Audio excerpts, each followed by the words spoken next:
No vídeo de hoje eu quero falar sobre o Bitcoin que vem se valorizando aí nos últimos dias, então chegamos nessa mínima de 80 mil dólares e depois o preço subiu aí em torno de 8%, estamos em 87,8%, 87,8 não, 87,8 mil dólares, né? No momento que eu estou gravando esse vídeo. Então muitas pessoas estão ficando animadas aí com essa pequena rebounce, né, com esse pequeno rebote aí no preço do Bitcoin, e vamos dar uma olhada aí sobre isso e sobre as características desse período aí de correção no preço do Bitcoin, certo? E lembrando, desde a máxima histórica aí, no final das contas estamos com em torno de 30% de queda em dólar. E para falar um pouco mais deste ciclo, eu quero falar sobre essa thread aqui do Cauê Oliveira, no X, no antigo Twitter, @CauêEconomy, né? Então, se vocês quiserem dar uma olhada no post original, está lá no Twitter, está lá no X, e tem algumas informações interessantes sobre a característica deste ciclo. Então, primeiro ele começa mencionando que é o maior prejuízo desde o colapso da FTX. E nos últimos 30 dias, mais de 18,1 bilhões de dólares em Bitcoin foram movimentados em prejuízo, ultrapassando o, entre aspas, dano causado em abril. Mas quem está realizando esse prejuízo atualmente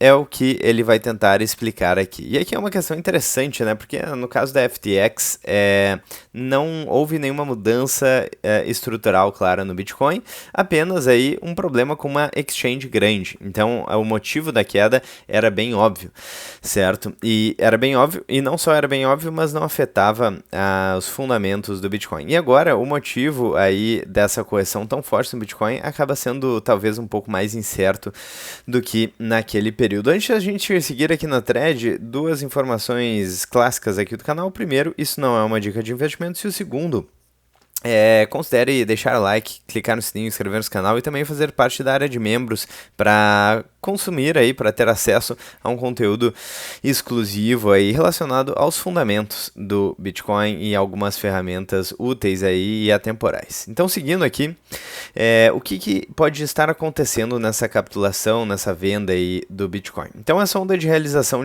de prejuízo é reflexo da maior queda desde abril, marcando um cenário extremo de pessimismo, né? Eu já falei aí sobre o Fear and Greed Index, indicador de medo e ganância do mercado, que demonstra aí alto medo no cenário atual, né? Então, os atuais níveis de prejuízo superam o período de guerra tarifária nos Estados Unidos, onde o Bitcoin marcou esgotamento de pressão vendedora. Lembrando que o preço caiu ainda mais naquele momento, né? Vamos colocar no anual, o preço chegou a cair para 75 mil dólares naquele momento, certo? Então, atualmente, cerca de 24% dos holders de curto prazo estão em prejuízo, frente aos 8% mantidos por holders de longo prazo. Então, na verdade, os holders de longo prazo não estão em prejuízo em sua maioria, certo?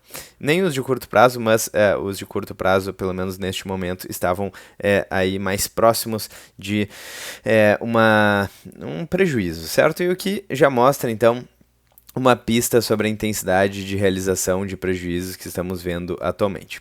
Em termos relativos entre quantidade de realização e lucros versus quantidade de realização de lucros, investidores de curto prazo, então menos de 155 dias de inatividade, estão com uma das maiores pressões vendedoras de toda a história do Bitcoin. E isso aumentou a pressão de venda. Em termos logarítmicos, então a predominância da pressão vendedora, o atual momento, né, é similar a outros 4 períodos que tivemos desde 2022. Em todos esses momentos, o Bitcoin recuperou nos meses posteriores. Então, é uma característica aí que eu já mencionei, certo?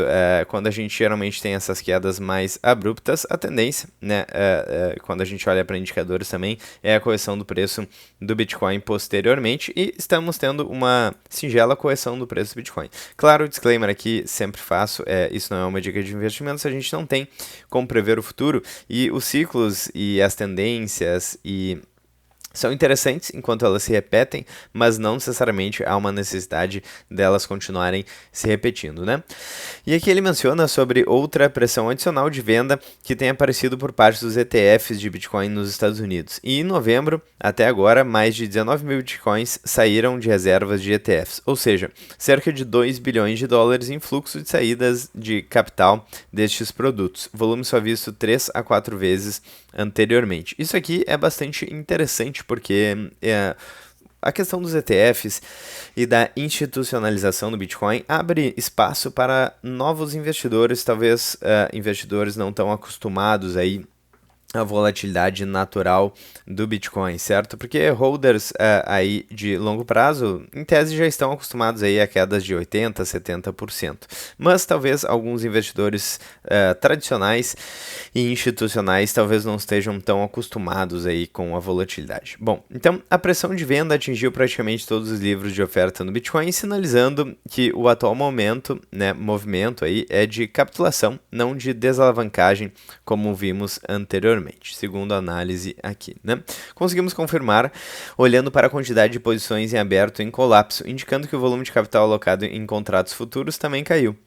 Em menor participação de futuros, né? Essa menor participação de futuros, melhor dizendo, transfere a dominância de preços para o mercado spot. Mas isso é completamente novo? Não, na verdade não é. Estamos cerca de menos 26% desde a máxima histórica, né? Agora, no momento que eu estou gravando esse vídeo, já menos 30%, então caiu um pouco mais desde o post, né? E aqui, se a gente pegar a baixa, né, a mínima aí desse ciclo de queda, então 32% de correção próximo disso, né? Bom, então... E 26, né, menos 26%, ou seja, 26% de correção desde a máxima histórica. Então, coloca aí os mesmos níveis de correção que tivemos em agosto, setembro de 2024 e março e abril de 2025. Entretanto, as chances de estarmos aumentam consideravelmente caso tenhamos mais quedas, né? Eu acho que aqui estarmos talvez em um bear market mais severo, né? Porque, diga de passagem, com todo o cenário otimista aí para o preço do Bitcoin, tanto de adoção institucional, quanto de hash rate, quanto de vários indicadores e tendências e regulação favorável. Então, tudo isso é um cenário realmente bastante positivo para o Bitcoin. E se a gente analisar aí a valorização e comparar com valorizações passadas, a gente vê que é uma valorização bastante pequena, bastante singela, de um pouco mais de 600%, o que é muita coisa, mas para o Bitcoin não é tanto assim se a gente comparar com outros ciclos de mais de 1.500%, 3.000% de valorização em dólar, né? Então, realmente é uma valorização bem mais tímida do que a atual. E tem algumas pessoas dizendo que o bear market aí já dura algum tempo e, na verdade, a gente ainda nem começou o bull market de verdade que deveria precificar todo esse cenário otimista. Enfim, são várias hipóteses aí e estou mencionando elas. Bom, então, aqui um ponto importante aí, né, embora a gente possa ver toda essa análise, todos esses números, como operar isso. E aqui o Cauê Oliveira diz que o principal agora é a estratégia mais paciência. A grande verdade é que ninguém aqui nessa rede sabe se estamos em um bear ou bull market com certeza, e estamos todos apontando probabilidades, né? Então é o que eu sempre falo aqui no canal, nós não temos como prever o futuro, temos como no máximo olhar alguns dados, algumas informações, alguns gráficos e indicadores e pensar aí em cenários e probabilidades talvez, né? Então, uma coisa é certa, o valor do Bitcoin tende a ser bem maior que esse, né? Segundo a análise do Cauê Oliveira, eu tendo a concordar com ele, né? Então, realmente, aquilo que eu falei, né? Com todo o cenário otimista aí do Bitcoin que a gente está vendo, institucional, regulatório e por aí vai, e essa corrida para o Bitcoin que a gente está vendo muito no início ainda, né? Quando a gente pega os 10 principais players, temos grandes ETFs, temos a BlackRock aí já com grande sucesso no ETF de Bitcoin, o IBIT, né, que foi mais rápido da história, acumular 70 bilhões de dólares. Governo dos Estados Unidos, da China, grandes Bitcoin Treasury Companies, exchanges, então realmente um cenário de corrida, talvez, para o ouro digital. Bom, então, de fato, parece fazer muito sentido a ideia de que o valor do Bitcoin seja muito maior do que esse aí que está sendo precificado. Governos continuarão inflando suas ofertas monetárias, monetizando dívidas e fabricando crises nas quais eles mesmos, né, aparecem para salvar. E ter ativos escassos nesse paradigma é uma necessidade de sobrevivência. E por isso, o curto prazo é ruído para quem está na maratona, né? E aqui depois ele menciona a série de materiais educacionais, encontros de membros aí do Block Trends BR, onde eles abordam aí essas dinâmicas. Então aqui é o post original, caso vocês queiram conferir, né? E na verdade faz muito sentido, né, quando a gente fala aí de comportamento de governos em relação à moeda, a gente já mencionou várias vezes aqui no canal, o dólar já perdeu mais de 97% do seu poder de compra e o real vem perdendo o poder de compra ainda mais rápido. E a dívida dos estados vem crescendo. Nos Estados Unidos já passa de mais de 38 trilhões de dólares, mas é um problema global, certo? É um problema inerente das moedas fiduciárias e que deriva de uma certa teoria dos jogos, onde políticos e burocratas se beneficiam da expansão da base monetária via efeito Cantillon e a gente acaba pagando a conta